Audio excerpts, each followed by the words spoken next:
entirely based on what your character can do with the XP that they've spent. So for example, my character has Apothecary, and I've spent some XP allowing myself to make consumables.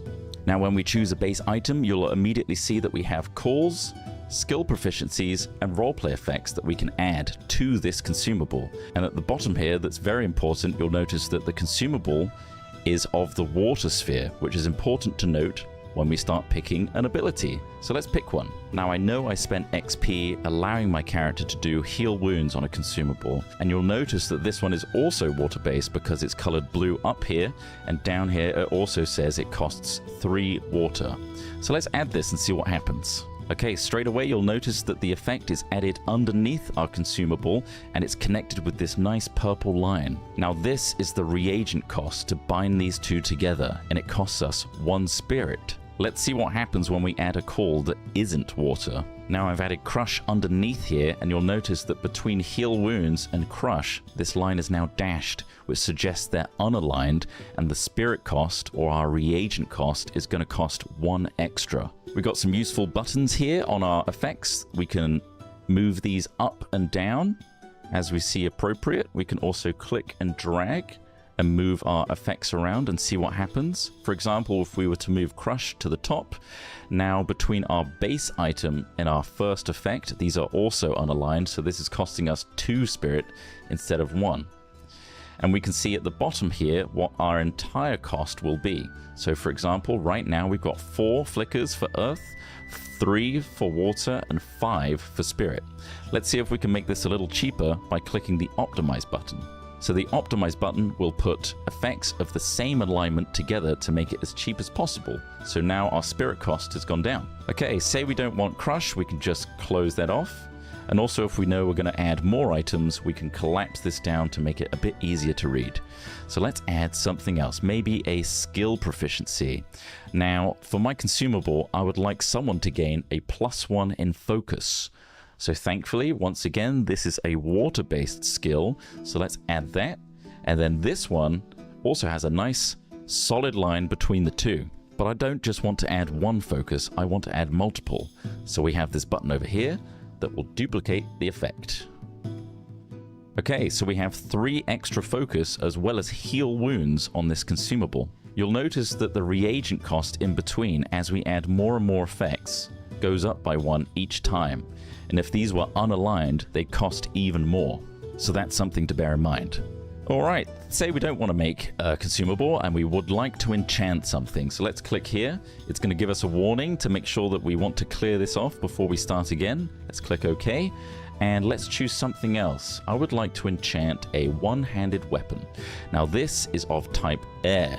So again, that's something useful to bear in mind while we begin. This time I would like to add, let's say, Stagger. I know Stagger is air-based. It's going to cost me 3 air and requires 1 vigor to make this call. So let's add that. Again, while I'm showcasing this, you also need to remember that your character needs to have spent XP being able to apply something like Stagger to a one-handed weapon. Okay, so far this one-handed weapon allows the wielder to call Stagger, so long as they have 2 vigor to spend. So let's be nice and add Vigor Fuel twice to this item so that they can power Stagger with just the item itself. Okay, of course, these two are fire aligned, so between Stagger and Vigor, this is costing us a little bit more, but I think it's probably worth it so that the wielder can actually use Stagger without costing anything. Alright, so I'm really happy with this, but I would like my friend to have a look at it and see what they think. What we can do now is click the Export Configuration button. And what that does is simply add a string that you can copy and paste and show your friend. We've made this piece of text readable so you can see it's an enchanted one-handed weapon with Stagger and then 2 Vigor Fuels added onto it as well. And the little hyphens in between denote whether they're aligned or unaligned. So 2 lines mean it's unaligned, whereas 1 line between the 2 Fire Vigor Fuels means it's aligned. Alright, let's clear this off. And let's assume we're the friend that's received this and we've pasted it in here. All we need to do is click import and we'll see exactly what they created. So this is a handy way to share things with your friends or maybe on our official Discord. You also have a useful collapse all, expand all button here to make things easier. And of course, this works on mobile as well. And another useful thing to note is if you load this up and then go offline, say you're in the middle of a field with very limited internet, this will remain loaded and will continue to function. Of course, you can always head over to our official Discord if you have any issues or you'd like to know more, or maybe you'd like to share some builds with friends. And we hope you have a ton of fun with this, and we hope it's super useful for you on the field. Greetings, adventurers! I'm pleased to announce the Menhirs Fate merch store is officially live! That's right, not only can you now adorn yourself with our glorious Menhirs Fate logo, but you can also rep your nation in style, with all 9 nation artworks available across the range. We've got shirts, sleeveless vests, cozy hoodies, and accessories too, from mugs to stainless steel bottles and journals. And yes, we heard you, the hype was so real, we had to add the special Menhirs Fate spring design by our wonderful friend and crewmate Alicia. So now you can own a piece of that magic too. So head on over to menhirsfate.tmail.com and get geared up. Hello, everybody. Hiya. Welcome to the stream of dreams. That's right, it's us at Menhirs Fate. In the bottom right, you can see Nick, one of the fellow directors. Hello, Nick. Hi, everyone. And also, if Persephone speaks, you'll see Persephone. Hello. Wonderful. There's Persephone. So those are our 2 special guests, obviously, with us as well. Chris, Alex, and Ross. Hello. Fellow directors as well. If you know us from Hat Films, that's where you've seen us before.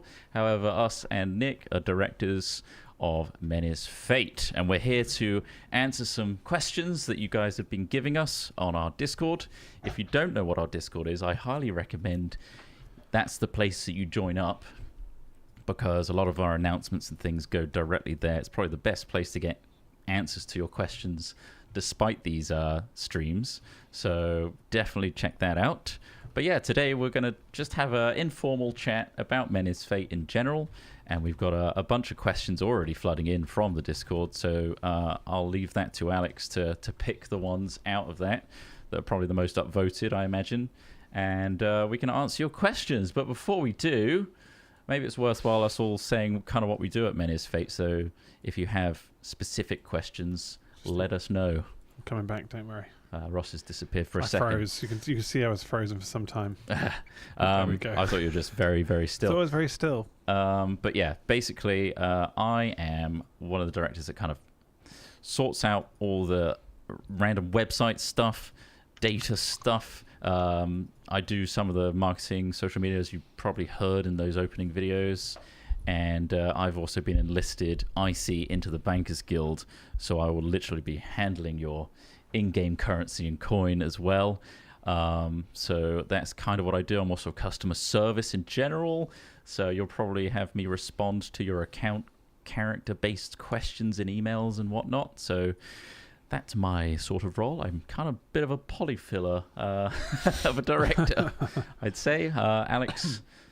Yeah, I mean, every director has to be polyfiller. I mean, that is, you know, I'm glad you feel that way. But like, yeah, essentially, I largely deal with sites. I largely deal with services, paying for things, catering, anything that involves finding a place to put the game on. All of the physical things that are outside of running the game. Like, for example, I don't do very many creative things at Menhirs Fate, I will say. Logistics. Apart from creatively logistics, yeah, creatively managed storage spaces. But yes, I am there to facilitate the creative part of the game, really, and to make sure that runs on a backdrop of organization. Wonderful. Let's go to Ross then. Hello. I film everything. I film things. I'm a media man. You may have seen me if you've been there running around with a camera. You shouldn't see with him. Pierre as well. You shouldn't see me, really. So you haven't seen me. I've done a good job. And yeah, basically handling the media. The visual media. Editing as well as filming, right? Editing as well as filming, yeah. Excellent. Well, we got Persephone there. So Persephone, what do you do? In field, I am head of nation support. So I'm doing a lot of stuff with the nations and the nation support threads. Also doing a bunch of stuff with like the game control team, and helping get all of the various bits of plot out, and helping them with rules queries and a bunch of other stuff. Outside the game, there's a lot of organization, and helping answer questions to our crew and helping them get on with all the stuff that they need to. Lots of roles. We all fulfill many roles here. And then finally, Nick. By no means last. Nick, tell us what you do as a director. Yeah, so I do a lot of the creative areas, as well as being, polyfiller, like I think all the directors are. Help, I think, Alex a bit, quite a lot of some of the stuff, because that's a very difficult, heavy role that Alex has to deal with. But most of the time, I'm head of guilds, especially when the game is running. I'm usually in and around the bank or the different guilds, making sure that everyone's happy and everything's working. And kind of doing rules and all the fun, kind of like creative stuff, really. And a lot of us, including Downtime, which has been a lot of my time at the moment. Yes, and Downtime obviously is the in-between event things that you can take part in or vote on, which is a very exciting feature that we introduced after MF1. So yeah, we're looking ahead now to MF3, we call it. That's how we're doing our events. The MF1, 2, 3, and 4. MF3 is exciting because I think this is the one where, it's going to be big. I hope. I think the first two have kind of set the ground running. We've proven ourselves that it is a real festival and that actual people have attended. We've had phenomenal feedback from the players. Overwhelmingly positive, kind of worryingly positive. Like, where's the... Now, there's plenty of problems, of course. However, on a whole, people seem to really love the game, which is fantastic. And we had this bigger period between MF2 and MF3 to make some slight improvements here and there. But yeah, after two events, I'm sure there's some questions from our player base and maybe people that are still thinking of coming. So we're here to answer them today, even if it's basic questions of what even is LARP and what the hell are you doing? Happy to answer that sort of thing from all levels of knowledge. It doesn't matter. No judgment here. So, Alex, do you have a good first question that you can set us off? Well, it depends. It sounds as though you were talking about wanting questions that for newer players. Not necessarily. Whilst a lot of these are from obviously people who are already engaged with the system. I will pluck ones from chat. Welcoming all questions. I'll pluck newcomer ones from chat, but it's likely the people on our Discord are already players and have asked questions for sure. But yes, go ahead. All right. Well, they're looking at sort of votes and things here. So one of the first questions is there an update on how MF has been going so far, and will it continue next year? Well, the easy answer is yes, we're intending to carry it on next year. Of course, there is financial challenges. It's been a challenging year getting this thing running. Like Chris said, it's been received really well. We are really grateful for all the people that are coming along. We're really grateful to all our volunteers that are making it possible. We as directors are making sure that everything is in place so that we can continue to run financially and structurally. Obviously, festival-sized LARPs are incredibly expensive to run. But yeah, we have every intention of running next year. And we will keep you updated with everything we need to do in order to make that happen. Yeah, and, I'm happy for us to be transparent and honest here as well, because I think that's important for you guys to know the ins and outs of kind of how these things run. Obviously, we're a new Fest LARP, and we only really exist because us three here, Hat Films, invested money into making this happen. And we had an upfront amount of money that we were willing to part with, probably our entire retirement fund. So there's a big gamble to put it all on black, but we're really passionate about this idea, and we're really happy that we're investing in such a thing that could affect so many people in a positive way. So we were more than happy to get this going. However, we're at a point now where we very much have invested that money.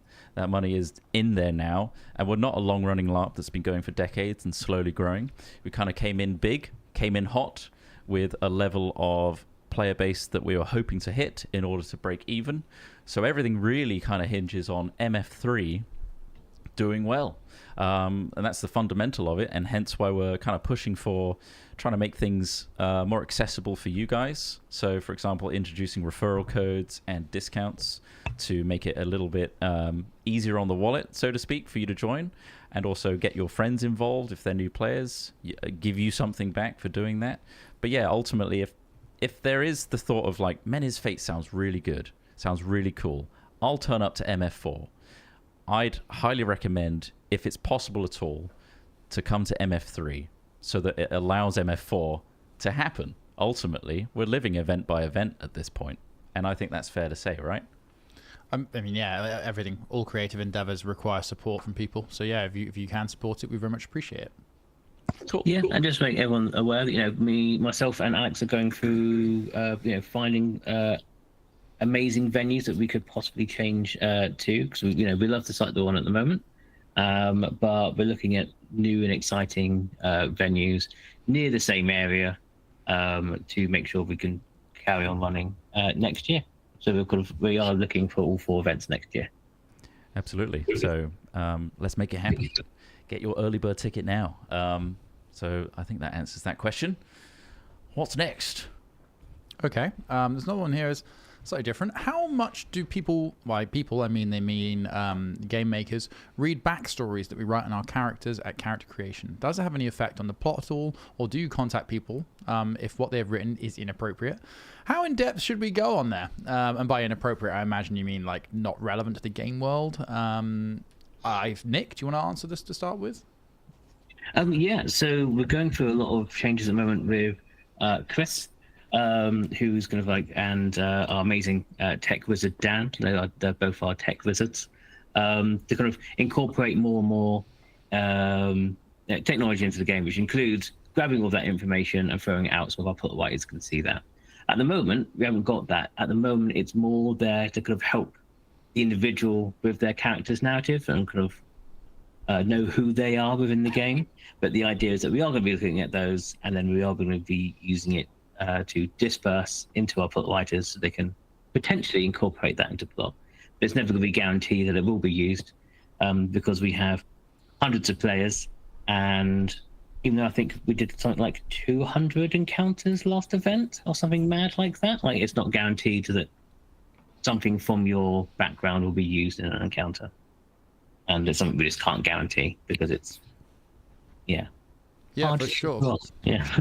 To add to that, yes, like Nick says, we're working on some really fantastic tools with our tech wizard Dan, taking all that data and making use of said data and making it really easy, making tools and stuff. We're really harnessing technology at Menhirs Fate in a positive way, I hope, so that different teams have like really bespoke tools that they can utilize to like extrapolate data from like how many do we have that joined this encounter, for example, who's got this Hansel, who can I give it to, etc., etc. And as part of that, for sure, we can pluck out character biography and description as well. Right now, obviously, we just kind of wanted to get Menhirs Fate working as a whole and all the mechanics and systems that affect everybody. But if we need to really drill down and find out information about an individual who's doing some naughty stuff and they're getting super corrupted, we could definitely look at their character background, give that to the writers as like a little in for some plot for them. Absolutely. It's all possible, but the tools are being developed as we go. Okay. Right, so let's talk about a few fun things. So there's a good question here about... one second. It's basically about stories or adventures or something that's happened in the last 2 MFs that we really loved. I think, Nick, again, do you want to start with Nick? Do you want to talk about some of your favorite things that players have gotten up to in the game so far? Yeah, so I kind of live in the center of the game, so I'm quite privileged in the fact that I get to see some of the amazing things that our players do. The one big highlight, I think, from the last event for me was seeing the Portavas Boat Festival. That was incredible. We had so many players dress up. They had like full boats on. Everyone's doing a big parade around the entire event. Everyone was laughing, singing songs, getting everyone else involved, and they all kind of finished it off with a big devotion to the god of travel by the Menhir. And that performance was absolutely incredible. Like, it was so good. And the person who's leading it, the celebration and doing the whole entire thing, which he finished on a sea shanty, was like word to word perfect. Now, I found out afterwards that this is a brand new LARPer. This was his first ever LARP event. And he's never LARPed before, and he was in charge of actually doing the whole presentation, kind of emceeing that entire thing. And he was perfect. And I was just so impressed. I was impressed beforehand, and I was even more impressed I found out he was a brand new LARPer who got involved in such a massive part of the game. I've heard a few of those where there's just like, they look like a veteran LARPer, right? And they're just doing fantastic role play, and then it turns out, oh yeah, I've never done this before, but I'm just really into it. It's like, it just goes to show that you can kind of unlock some of your own potential by just joining a LARP and realizing, oh, I'm actually really good at this. And if not, you can just be surrounded by it and just soak it in. So yeah, Armada Day was really cool. I saw it as well. Ross was filming it. Past it. Yeah, it was great. And I love that it ended in that big ritual, and everyone was just shouting "boat, boat, boat" around the menhir. For those who don't know what Armada Day is, it's one of the festivals. Every nation in our game hopes to have a festival, I presume. And the Armada Day is the Portavas one, which is a nation that's very much based around sailing and being seaborne. And the entire nation created this big, like, long chain, a conga line, if you will, who went all the way around all the camps asking people to get on the boat. And I remember there was a player right at the back who was like the back of the boat, and if you didn't get in front of them, you weren't on the boat. And it was just going all around sight, this conga line, and it was hilarious. Yeah, Persephone, how about you? Obviously you're in close with a lot of nation support, who I imagine feedback a lot of hilarious things they're having to deal with players coming up with. Have you got any good stories? The one that I think sticks out is last event, one of the nation support threads had to be off-site for a little bit. So we worked that in, and they had been kidnapped by some of the corrupted. So some of our Cyrodianian players wanted to do a weaving to try and find them. They got told that they had to bring a couple of, like one of the other threads, to help make the weaving work. But they asked a load of people, and about 10 of us turned up, and they only needed one, but they'd obviously gone, well, what if they don't turn up or something, or they're busy, or they're doing player support? And we just, a bunch of us happened to be free. And then I think there was one of the Morvalis nation support, Esme, gave the person a big dressing down over, like, you've wasted my time, and it was just very funny. That's the one that I can remember immediately. In terms of festivals, the Cyrodianian Festival of Lights was also really, really cool to watch. Yes, like that one. Yeah, that's a thing that's been written into. It's always very weird seeing Cyrodonia things, because, like, I wrote Cyrodonia, and it's very weird seeing it kind of come to life. But in terms of festival stuff, there's also next season we're going to be attempting the first Realm Festival, because there's all the nations have their own individual ones, but there is also festivals at a realm level as well. So that's going to be interesting to see how it goes. Yeah, the combination of 3 nations coordinating a festival of sorts. I hope they. I wonder if it's going to be competitive. We'll find out. I've seen the plans, okay. And it's going to be good. I'm very confident in them. I've got some fun moments. Go ahead. There's like 3 or 4. I'll try and keep it pretty short. The first one, I loved the encounter where Johnny was a vampire and I got to get stabbed in the neck, so I got to actually be an NPC. But it was also just a really cool encounter because it was at nighttime in the forest with our cool lighting, so you could actually see stuff. And then all the smoke came in, and we were villagers that were running away from this horrible creature and getting plowed down. And then Johnny was obviously in this badass makeup, looking really evil. He had a massive Zweihander, LARP safe sword, and he was just cutting us down, and we were just screaming so hard. So much so that we had to move some of the crew tents for the next event because we were keeping them awake at night. But it was just an amazing time, and it really seemed like the players were like, oh my god, this is messed up, just watching a whole village get mowed down. So that was fun, being able to take part in that. The second one was another vampire based thing. So there's an amazing Portavas bar that's entirely player led, and I think in Ross's next edit, the vlog that's going out on the Hat Films channel has a feature hopefully of us or at least a video coming up, is going to look at the Portavas bar. It's an incredible bar, and we were all there while Alex and his crew were singing some shanties and some songs, despite them never seeing the sea before. That was quite funny. But nevertheless, when we spilled out of there, there was this event that the skirmish team hosted where some vampires came and decided to not antagonize, but I guess rise any players to the occasion of fighting vampires. And it was just a really cool little fight arena that had some staged fights. Again, there's a video on this, like a little bit of a fight. So cool to see, firstly, some of the skirmish crew do some of their coordinated fighting, where it really looked like they were beating the crap out of each other because they both consented to it beforehand. And then secondly, allowing the players to get involved as well and do 2-on-2s and stuff. And that was really, really cool. The rum locker, yes, really, really cool. So those are two things in one there. Yeah, I've got more, but I'll leave it there.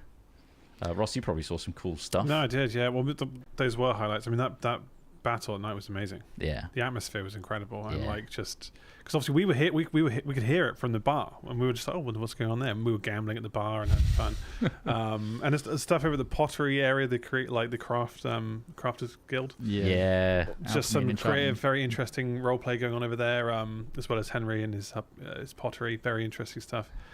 You have to visit the mud hut. The mud hut, yeah. It's Henry, our dear friend, Pot Punk. He's making live ceramic stuff out of clay. He's got a spinning wheel that he's got his brother playing basically a peasant that's like under him, and he treats him like dirt. He calls him. Is he called dirt or mud? He's called dirt. Dirt, isn't it? Yeah. He just role plays treating him like absolute crap, and he's just like, "Yes, me lord," like Baldric, you know. They're in the vlog as well. They're in the vlog so far, yeah. But also, like, you just get to watch him work, and you also there's a blacksmith there. There's a forge. Where you can watch people actually making metal works. And there's a leather worker as well that actually made me an incredible belt for my ceramic pot. It's all just happening in the Crafters Guild, which is a Crafters Guild now. Used to be Enchanting and Alchemy, but now fully fledged guild, which is cool. But yeah, I think we've got so many. It's called the Enchanting and Alchemy Guild, though, right? It's the Crafters Guild now. Is it Crafters Guild? Sorry, yes. I didn't ever change the name of it. Yes. But like Ross says, it's one of those things where you can just be in a scenario. You can just have things happen around you, and you just go out and just watch. And it's like, oh my God, there's a big fight going on over there. Oh, there's a camp incursion happening over there. I could either get involved to get my sword, or I can sit back at the bar and just watch the chaos unfold. So much stuff happening. So a couple of other questions to bring us back around. So something that Nick actually said at the end of his, he said that the part of it was that there was a dedication to a god, I think the Traveller. And there's a question here about, will the faith system be getting a rework? And if so, what might its future look like? I think, obviously, so to give people a basic understanding of what we're doing with the faith system is you can apply faith to gods. And then gods gain faith, and that has impact on the god, on the world, and the people that interact with them. As Nick and Chris said earlier on, we are working on making. We have data, we have these things coming in, we have these different trackable things which we are tracking, but we are still working out how best to apply data. And faith is something we're going to be looking at. Nick, I don't know if you want to talk any more about ideas, future for faith, and what that might look like. Yeah, so part of the overhaul we have with Chris and Dan, our tech wizards, to try and make everything as smooth and as easy as possible for that kind of data to be transferred off the field without it kind of like interfering with your roleplay. That's something we've tried and do a lot with our game, is that we try and make sure that it's very kind of like process. It's not very process heavy at all. Very process light, and every time we do have to do a process, it's kind of like it's done as in character as possible. For example, our bank. That's technically almost like a games operation desk, but we've disguised it like a bank, and it's a very different experience for anyone who's gone to like a games operation desk before. But yeah, so with Faith, apart from trying to make it more streamlined and easier to move across, especially for our really hardworking like guild members, bank, and nation support, we're also going to be doing a couple of changes, especially involving like the bank builds. We're no longer having faith in there. The idea is that we'll be using that to kind of like try and stir more faith going across to players, and then the people aren't transferring them, putting them into builds. But that's not going to do any negative effects to what's already been put into the builds. They'll be used as a devotion to their gods. So it'll still affect the gods in a very positive way, actually even more positive than initially expected. So it'll do like a double benefit for anyone who has invested in faith into the builds. But yeah, essentially it's making it streamlined, making sure that players who use faith have more access to faith by players. Cool. Yeah, Nice. I think that Yeah, nicely makes sense. answers that question. I want to answer this one next. What would you say to encourage someone who is interested in coming to Menhirs Fate but struggles with socializing in large groups or of people, or has limited social battery? So I'm a person that has limited social battery, definitely. I like to bring my own place to sleep if I feel the need to spend some time out of a busy environment. One of the ways I would start by saying, if you have a limited social battery, camp out of character if you can. And that way, if you ever get overwhelmed, you can always head back to your tent for a bit, out of character, away from so much of the noise, and just, chill out and recenter yourself, all the things you need to do in a big, hectic environment. When it comes to large groups of people, of course, there are large groups of people, and LARP especially really flourishes when you can get nice, vibrant groups of people together, working together, doing fun things, creating stories that involve each other. It is really great. It's not essential, and many people will, instead of forming large groups, go around with a couple, a few people, and have little rackets going on, or small trades or little tricks they do to come up and talk to the odd person when they feel like it. I would say you shouldn't, you won't be forced to interact in large groups. You can very much be part of the scenery if you want to, just sit on a nice wooden chair at the front of your tent and watch the world go by. That's perfectly fine. Anybody else have any thoughts? Yeah, I've got one. So I think the way Menhirs Fate is set up is very new player friendly, and I'm sure, Nick, being one of the people that put this together from a mechanical level and a systems level, that was very much the focus for us. And I think our guilds are a really great way for, if you do not know what you're doing, you're feeling overwhelmed, and you don't even know where to start, going to like the Treasure Hunters or the Adventurers Guild or the Weaving Tent, just act like you are a character that you've just created in a single world RPG.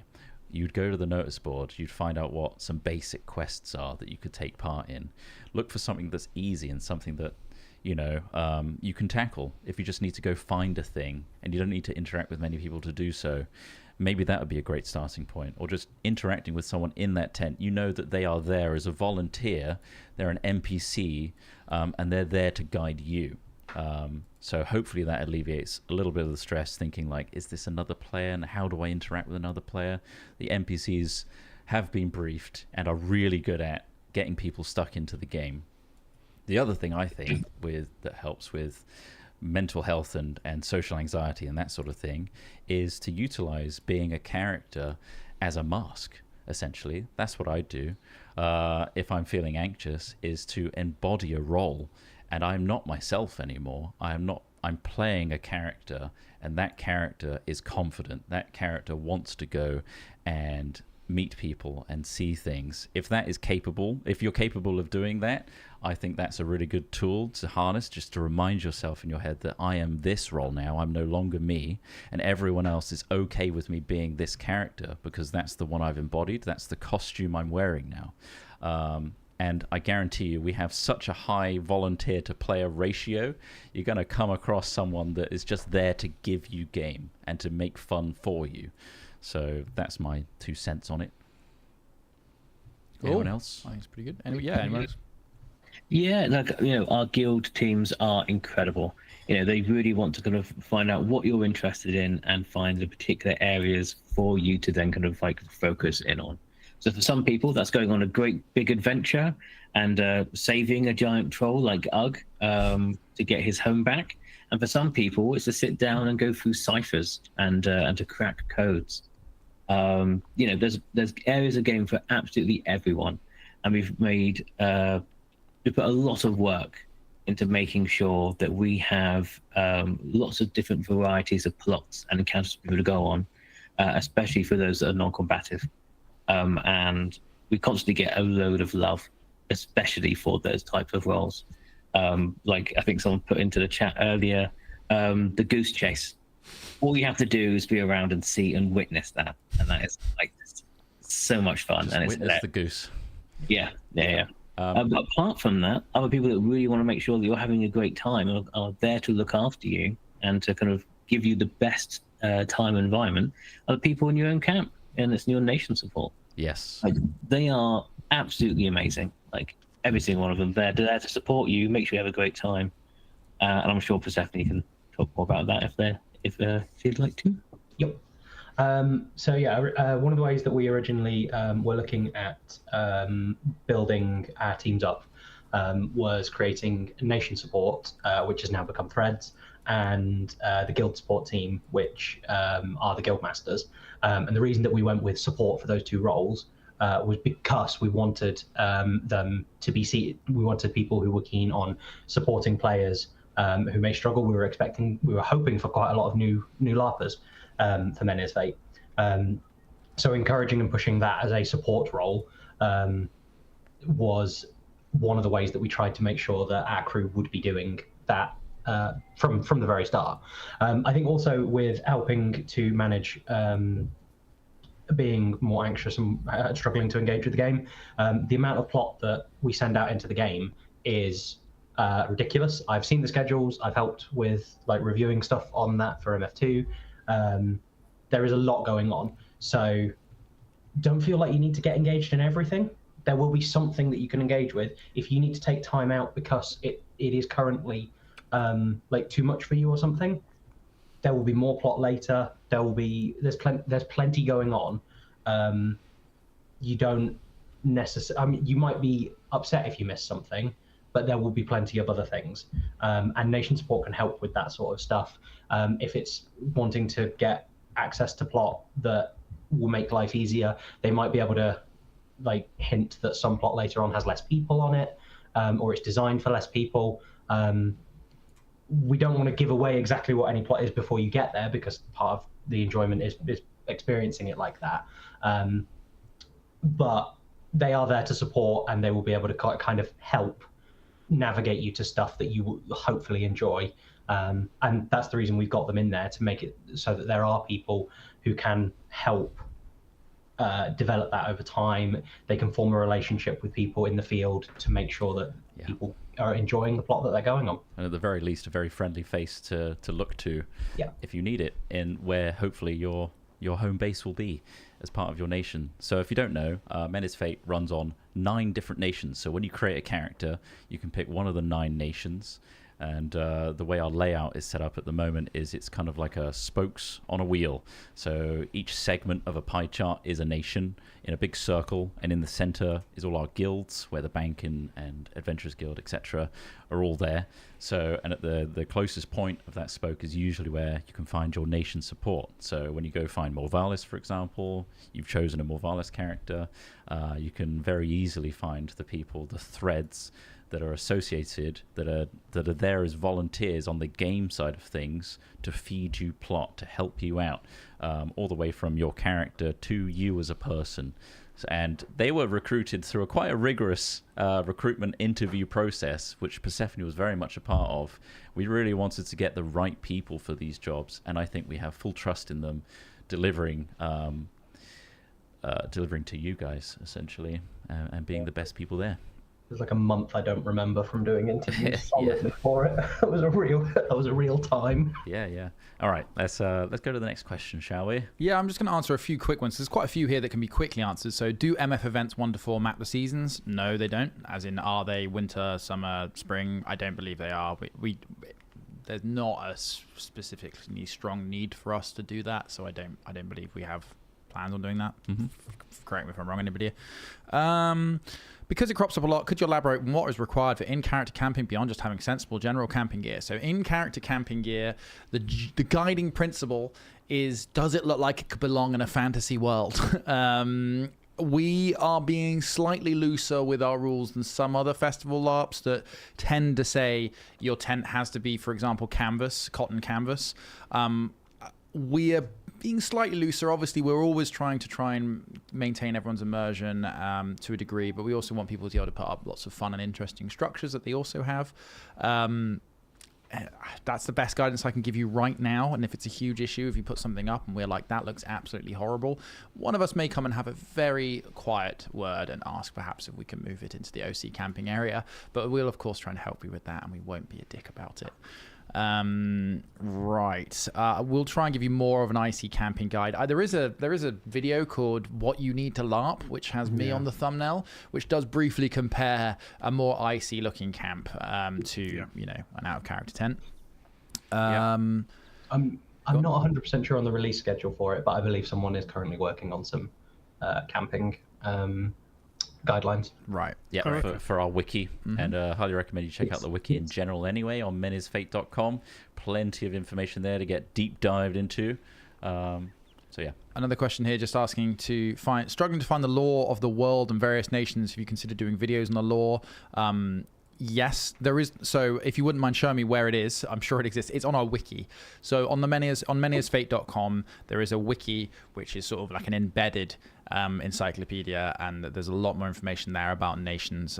It's always being added to and expanded. We can only write so quickly with the talented volunteers we have, so that will grow. But right now, yeah, it is available on our wiki. We will create videos when we can. I imagine in the long dark between this year and next year will be a great opportunity for things like that. But we are at full capacity trying to knock stuff out at the moment. Yes. Okay, what would someone do if they'd like to come but have accessibility needs? So we try to consider as many accessibility needs as we humanly can. Our current site, MF3 site, is fantastic for accessibility. It's very flat. It's perfectly accessible via things like wheelchairs and mobility scooters. We have toilets and showers specifically designed to meet as many accessibility needs as possible. There are also a charging area for accessibility support devices. You can get in touch with us via our contact email if you have more specific accessibility needs or questions, and we'll try and do our best to meet those. There's also a buggy at the moment at MF3 to, when requested, you can take you up to the higher part of our encounter area. There is a non-com modular dungeon, which is really, really cool, and we highly recommend you check it out. Even if you're into combat, I still think you should do a little treasure dive in the modular dungeon because it's amazing. And yes, on request, you can be moved up there in a buggy. Okay, and when it comes to rules for selling items on site for real money, but you're not a vendor. So we want to try and keep everyone on the IC field selling everything for IC coin, in-character coin. We have amazing coins. If you can trade them, that'd be great. However, we realize that sometimes people want to create amazing IC things that have an IC cost, but they also have an out-of-character cost. Say, for example, you're creating a load of really nice books. What often is done, and what I'm sure we'd be comfortable with as well, is you can always, PayPal that person 20 quid for the production cost of the book, and then you pay him some money in game for the actual trade of the item. It's probably the best way to do it. But when it comes to just coming to site to sell your things for in-character money, we'd advise against it and leave it to our traders if possible. Real life money. Sorry, real life money. God, sorry, I'm jumping between those things. Yeah, when it comes, please. I'm sure that was clear enough. In-character money for trading, totally fine on the field. Like running a bar, which a lot of people are doing. You have to trade because of licensing. You can't sell alcohol on our field unless you're doing it as a trade for in-character money, and it's not a real transaction. So yeah, those sorts of things, like Alex says. Traveling on public transport from Baldock Station to Menhirs Fate site, we have a bus shuttle that runs on Thursday, Friday, and Sunday on the hour between 4 p.m. and 9 p.m. on the Thursday. And I think it's 12 till 5 on the Friday, and then the shuttle will return about 3:30 until about 7, going from the site back to the train station on Sunday. If you want to take it, it's £5 return to do it. It's about a 20-minute drive, I think. Sorry, I'm just... okay, yeah, this might be one for Nick. Is there any guidance on exactly how much can be done with RP effects on things like potions? I would love to make some less combat-focused potions like Truth Serum, or something to cause forgetting, but can't figure out if it's doable with just the base and RP effects. Nick, what kind of limitations are there on potion crafting?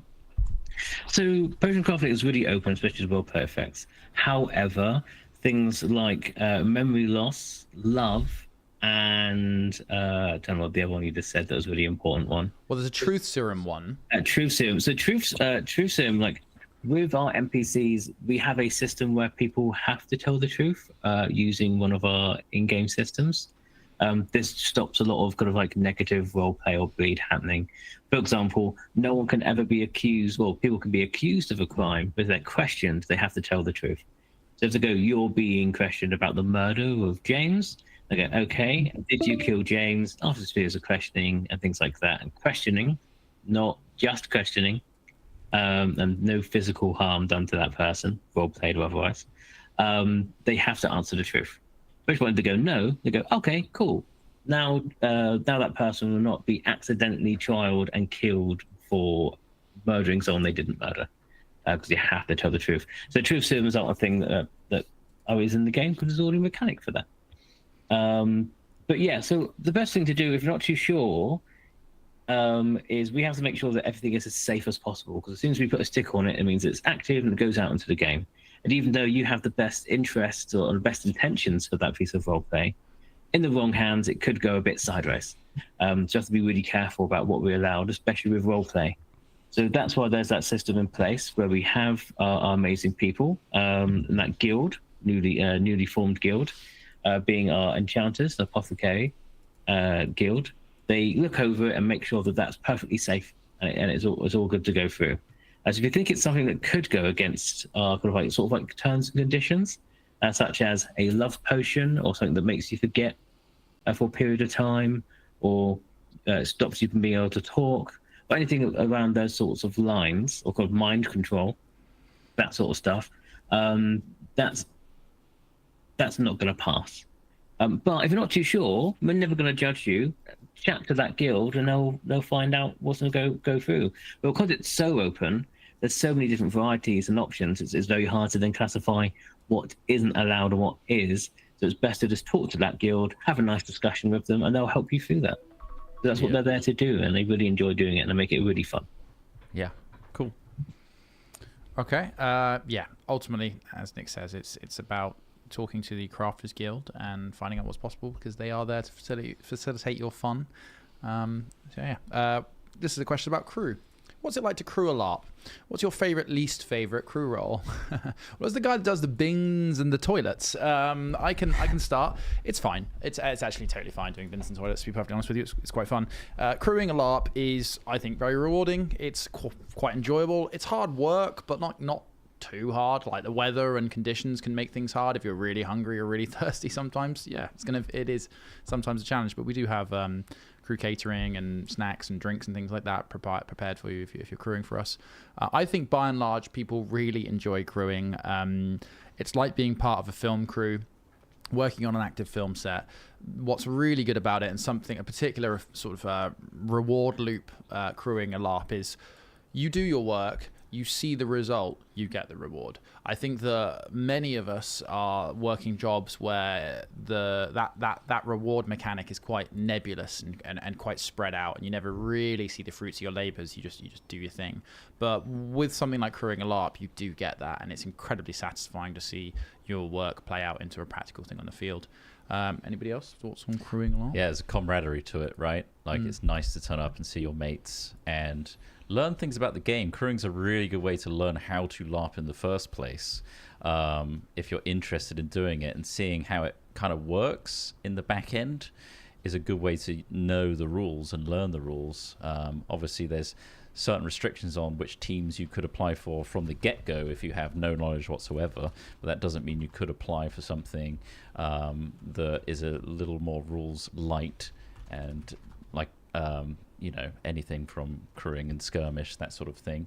But yeah, being part of the team is always fun, and we've tried to make our crew experiences as lovely as possible. For example, bringing everyone together for breakfast, lunches, and dinners in our crew catering tent just allows everyone to kind of mingle. All their different teams can kind of come together and ask how everything's going all across the field, because you could be up in the woods for the whole morning and not have seen everything else that was happening down by the guilds, and everyone can kind of rub shoulders there and find out what's going on. And I love to be a part of that for sure. It's a whole different experience from the LARP, but I think it's one worth trying if you can get a role. Yeah. Anybody else? Persephone, you got any thoughts on crew? Yeah, I mean, the one thing that it can be really helpful for is just budgeting. It allows you to experience a load of different areas of LARP, and obviously you don't have to pay for a ticket. So it can be very, very useful from that perspective. It lets you experience a wider variety of stuff. It lets you try out different things. We've tried very hard to make sure that we're supporting our crew as much as possible, and we're improving those attempts over time to make sure that it's an environment that they can experiment with stuff and they can try new things. We take on their suggestions where we can. There's a lot of scope, especially with it being a new LARP, for the whole get in at the ground floor, and people can have a bit of an impact on different things. We won't have thought of everything. We just can't. It's a massive project in scope. And there's been some shuffling teams over the last decade. It feels like it's been going forever, but it is 2 events. We've got people who've come up and joined different teams within the whole thing. And yeah, it's from my perspective, seeing them go out, because I've been working on the project quite a lot longer than a lot of other crew, and even within my team, it's very rewarding for me seeing them go and do really cool stuff and come back and say, yeah, my players have gone and done this weird thing, and I'm like, okay, now I've got to figure out how that impacts some other thing, but that's a really cool story that they've done. Yeah, like you mentioned before, it's really rewarding seeing players interact with stuff you've written. It's a really good creative outlet. Within pretty much any role, there is some level of creative reward for doing stuff. Within stuff like skirmish crew, they get to interact in terms of having a night, having a cool fight. They get a cool moment. You see someone talk about on Discord, oh yeah, I had this really cool fight against that one member of skirmish crew, and that person's like, yeah, I gave that person a really cool fight 3 weeks ago. Yeah, you're getting to set the stage for people, and it's really cool. Absolutely. Totally. There was a talk in chat, actually. I'll bring it up. Wraith Raider, thank you very much for being in chat. Talking about children coming to the event. Let's discuss that a little bit. Obviously, we have our own youth ticket, and then we also have rules about people under 16. So, Nick, I think you're closest to this in terms of knowledgeable. So let us know what you think about how children are handled at Menhirs Fate. Yeah, so that's something we're going to be developing as well. But at the moment, and without any development, all children are full players. They have a full player, they get a full ticket, they get access to the bank, they have full skills, as the same as any adult and full paying member. So they get to have a lot of fun. However, with that, they can't go out and do encounters at the moment. We are going to try and make some plans, have specialist child-only encounters. But none of that is in place yet. But at the moment, what they can do, for sure, and I have been able to do for the last couple of events, is be involved in any of the encounters that come into Haven. So they have full kit, they can get involved in any of the encounters, watch the goose racing, get involved in Armada Day.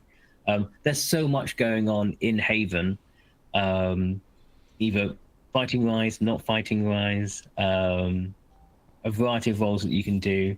There's just so much. I do think it was around 200 encounters happened, or separate plot lines or encounters or events that happened at the last event.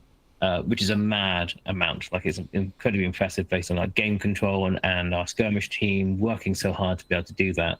But yeah, so yeah, kids can get involved in that when it's in Haven. Outside of Haven, not yet, until a specific thing, but we're working on it. It's something that I'm looking into at the moment. Yeah, and Nick is very passionate about himself, of course. So it's nice to have that on the directors team, driving that force forward. For sure. Absolutely. It's one of the best things about LARP, to be honest with you, is the any age can do it. Any age, you know, from 5 to 100, and that is, I'm not sure how many sort of, you know, active hobbies are like that, where people can stay in it their entire lives and get so much out of it. But yeah, we're always trying to build it and develop it and encourage it in a way that allows as many people as possible to enjoy. Yeah, and obviously we don't want to introduce things too early without us properly planning how to tackle, because obviously children is a very distinct area that we have to treat seriously, and we don't just want to put something out there where children are unsafe in any way. So we're going in tentatively, but also allowing them to be full-fledged characters, like Nick says, and we know within Haven it's a very safe area and very non-combat focused once you're in the center.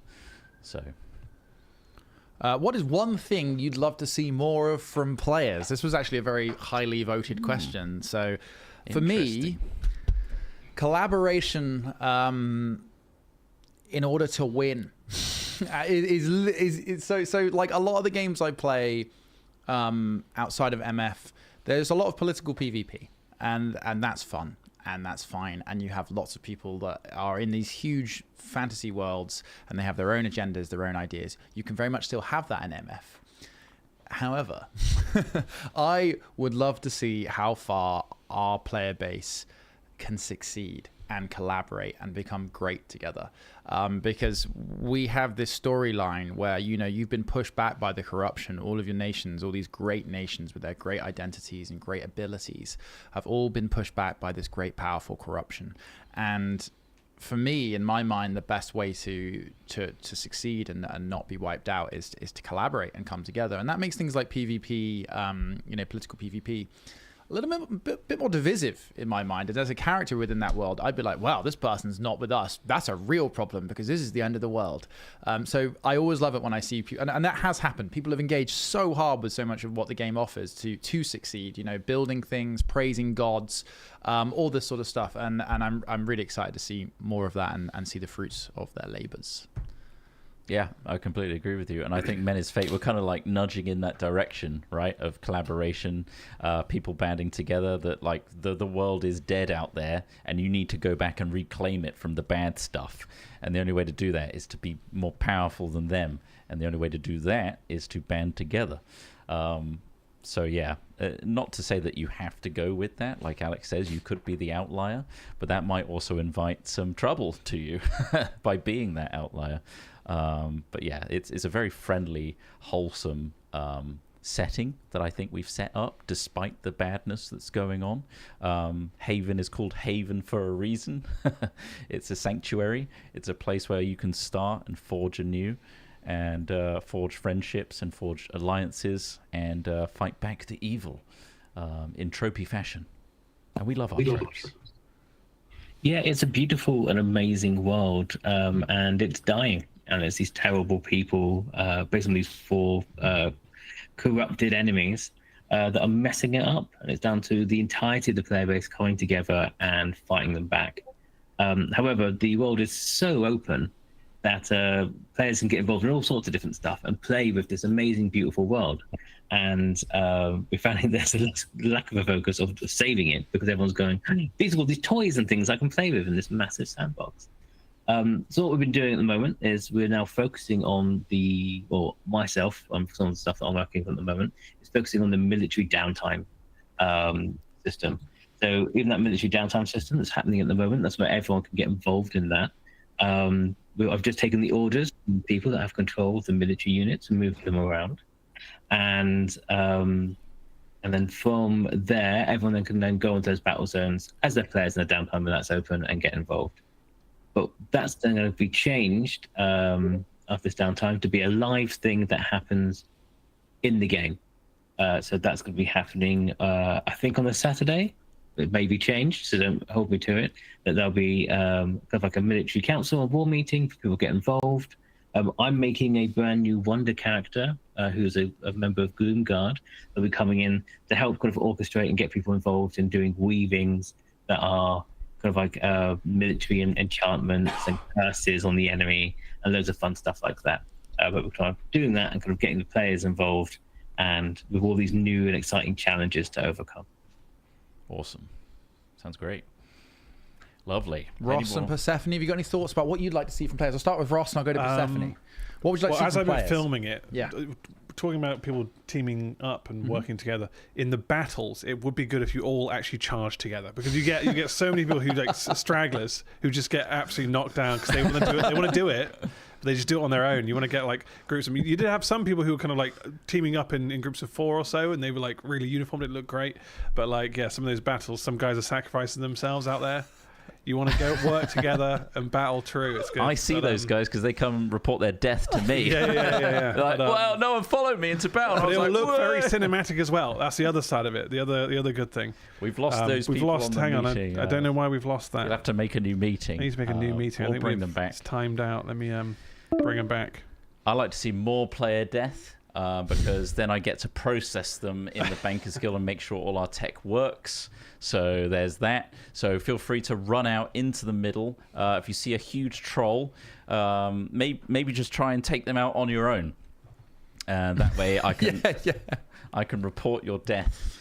Just try some really dangerous magic. Try some dangerous magic. Just push your luck and blow your brains off with a right. I think there's a push your luck mechanic, isn't there? With indeed. rights, where you pull beads from a bag, and if you get it wrong too many times, there's some serious consequences. Yeah. Go for it. Why not? I think in terms of what we can Character ask, death, not player death. Character death, more character. not player death. We don't want any of that.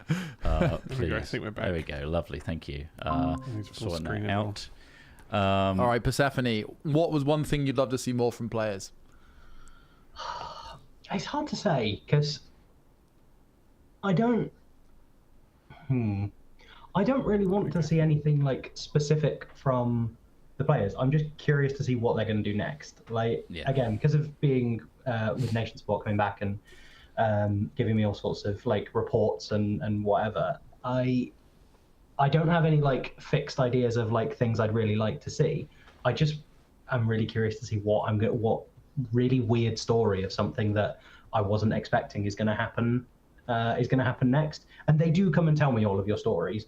Like someone will come along and be like, someone has done this dedication or this weaving or whatever, and then I'll get a description of what you've been doing, and it just every time I'm like, it blows my mind.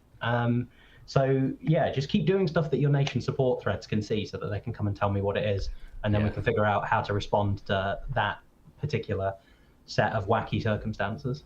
I think that's across the board, right? We're just interested to see what players are doing. So many interesting things have already cropped up in just 2 events of Menhirs Fate. I'm really interested to just see what happens next. I'm quite happy to just allow that to keep going. There's a big push that we have, that we write an initial, like we write the plot that sets a stage for something, and then what you actually do matters in response to that. We can take that and the plot can go, we might have plans for where that plot's going to go, but you might be able to change that by coming up with something that we could never think of. We can come up with a solution for something, but you all working together and being in that world is going to come up with something even cooler. And we adapt to it. We write to it. If there's a big plot event, like for example the end of MF1, some bad corruption are trying to get in, and they actually succeed in that. That affects the next event, and you might have to fight back, and you might be on the back foot for corruption, that sort of thing. But also players might do something that was completely unexpected from the writers, and triumph over evil or do something radical, and then we adapt to that next time. So it's an ever-evolving world for sure because of that. Player agency is very important to us. Alex. So I think I'm just looking at some of the general questions here. There's some questions here regarding so the one here about we'd love to improve our set dressing using painted foam rather than a wooden set. Maybe. send us an email, contact at Menhirs Fate, or if it's regarding other things you feel like feedback, put it to feedback@menhirsfate.com, and we will look at photos of things. You know, we're really up for you trying different things. Send it our way, send us a photo, and we'll be able to go, yeah, we think that'll be fine, bring it on, because I'm sure a foam piece of set is much lighter than a wood piece of set. Yeah. But we'll have to do it case by case. When it comes for other things, such as there's one here again, which would be great for feedback. I'm sure we probably have had feedback on this, but this is something that we'll take as feedback and adjust as we go. They're essentially talking about the cost to join guilds. So are there any plans to make joining the joining cost of Adventurers Guild and Crafters Guild cheaper? It felt rough since it seemed like the most obvious thing to do for a new player, but we still ended up not making back the money that we spent. So first of all, joining a guild is a one-time cost, and our gameplay theory behind this was that we wanted to make you feel invested by there being a reasonable cost. However, we also don't want to close the game to you because you've spent all your money on just joining the guild. So that is something we can examine. Nick, I don't know if you've got any feelings about that, the cost of it, whether you're going to keep it the same, etc. Yeah, we are going through like a rework of that sort of system at the moment. Or we're definitely looking into it and discussing it with all the different guilds. So some guilds have a different system. So for treasure hunters, I think they're trying to go away from the money so much, have it as well as like away from that so much and have like a different system instead. But it still have an investment, but it might not be monetary investment. But yeah, so it's something we're looking at. There's a lot of different rules and different systems that we're overlooking. I think you can tell that we're always trying to take in feedback and doing our best to make positive change with all the feedback that we get. I think we did a lot of work in the very short time between event 1 and 2, and we're still trying to do a lot of work now. We've got a bigger gap between 2 and 3 to try and make some more positive changes. And we're looking at every single aspect, and that's one of them. If we don't think we'll make a fantastic change straight away in that time period, and need a little bit more time to work on it, then we won't make changes, but we'll just leave it until maybe after event 4 to make sure we make the right change and positive change. We don't just make a quick thing up and it end up being terrible. We've got to rewrite it all over again. Yeah, absolutely. Get it right first time. So we don't have to keep retroactively changing it back. Question about food vendors here. We will probably be cycling food vendors over time. At the moment, we have a few food vendors that we're really happy with, and as we grow, we'll probably add more. But equally, they're not always available. The food vendors we use are people that run their businesses across many, many festivals, so those will cycle through. At the moment, obviously, we're a sub 1,000 player LARP, so there's only a need for a few. But we're glad you're enjoying them, and we'll let you know if there are new ones coming along. I know it's fun to try new nice foods at festivals, and the ones we've got there are actually really, really great. So if you haven't tried them yet, give them a go. The chicken one was a hit. Yeah. I think the vegan one's really good. You have one. the vegan plate, massive plate of stuff. I had a lot of hummus. You've had too much hummus. Not too much. I said a lot. Not too much, but the food options were really good so far. So hopefully, we can mix them up a bit. Yeah, Menhirs Feast. That was amazing. I love that. Yes. Like the chicken, the burritos, they're thick. They're really nice. Yeah. There's a couple of questions about videos. There will be more content. Trot's just finished editing a little profile on the bank. Yes. So there'll be more videos coming out soon, like little profiles on some of the crafting guilds. There is a snapshot from MF2, because somebody asked us if there's anything from MF2 out. Just make sure to check the Menhirs Fate. In fact, what we're streaming on now on YouTube, all the videos are up on there. They'll be updated on there, and we're trying to get them on TikTok / kind of just vertical Instagram, formats as well. So there will be more soon, especially as the run up to MF3 is imminent. And the big one, obviously, right now, if we're to, push things right now, is MF3. This weekend is the last weekend you can get the early bird pricing as of the end of Sunday, July 6th. That 10% discount's going to go away, so please take advantage of that. If you're considering Menhirs Fate at all, we really think MF3 is the one to go to so that you can support Menhirs Fate ongoing from Event 4 all the way through next year. We want to obviously keep this running as long as we possibly can, and people that invest earlier for us and attend these events like MF3. They're quite pivotal to us. We very much appreciate it if you're considering it at all. If you're already a player or a crew member, you can earn referral rewards now via your account. You can look on the menhirsfate.com website for information about referrals. One thing I will say about the referral system to make it a little easier for people is if you go into your account section and you get your referral code and you give it to somebody, what they have to do is go all the way to their checkout where they see like their order details and things, and right at the bottom of that page, not the coupon code box, but there's a specific referral box where that one goes in.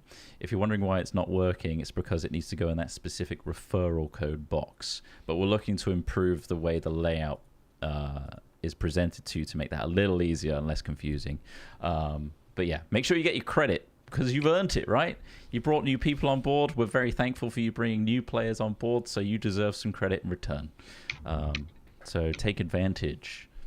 And we are going to have an ice cream van for MF3. I've already put it in chat, but I should say it on the video, in the VOD for this anyway. We're aiming to have an ice cream van at MF3. Because yes. Why the hell not? And that'll be the one event that isn't scorching hot. Yeah, who knows? Another question here that I wanted to answer. Can players make their own passports as long as it has the same information as the one you provide? I believe yes. Right? Yes, quite happy. There's some really cool like wood engraved ones that I saw. Again, the passport is like a reference for you to know what you've got, what your ID is, what your character ID is, just in case you need to go to the bank, withdraw some money. It's just a little reference sheet for you, essentially. And an ID of sorts, so we know who you are when we need to deal with you. So yeah, absolutely. Make it cool. Make it fancy. As long as we can read the information on it that's important. Right, Nick? Exactly right. Yeah, we just need to know the information, have it on you at all times, because it's essentially like your ticket. Because you might not want to have your phone on you. Most people don't have their phones on them, even back at their camp. But you always have like your passport on you. So you have all of your information. You can access all the stuff you need at the bank and the guilds. And then also, if anything comes up, the referee can get hold of you and go, right, you've got this special thing. Can I get your number? And pass that off into our kind of like our games operations system, where that kind of we know what that character is. They've done something special, so we can make a little note of it. Yep, amazing. Any other quick fire questions before we wrap this Q&A up? Yeah, I mean, there's lots of great questions here, but some of them require sort of conversation and not necessarily you're going to get a clean answer from us. Things like creating new rights, new weavings, calls, things like that.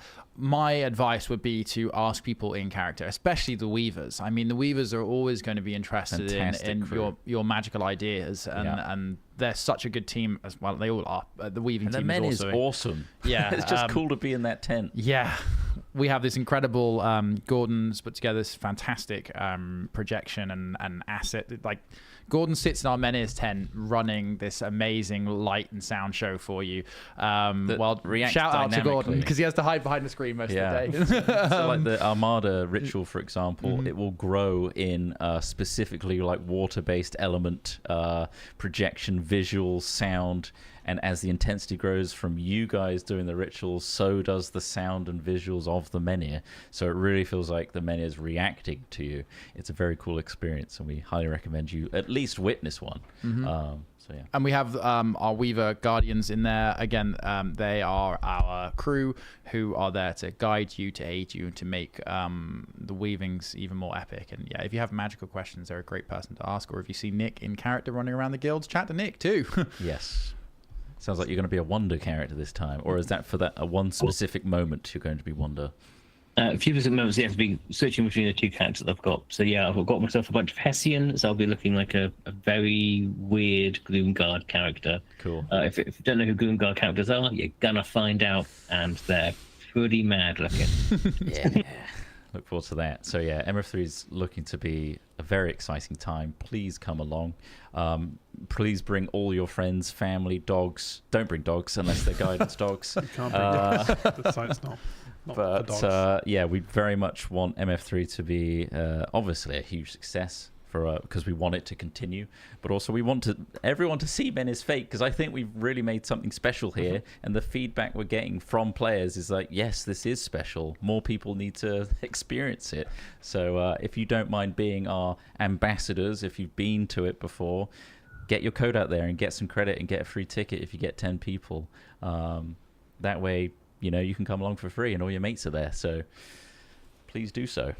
But yeah, look forward to more content from us coming up soon, more announcements as we get closer to MF3.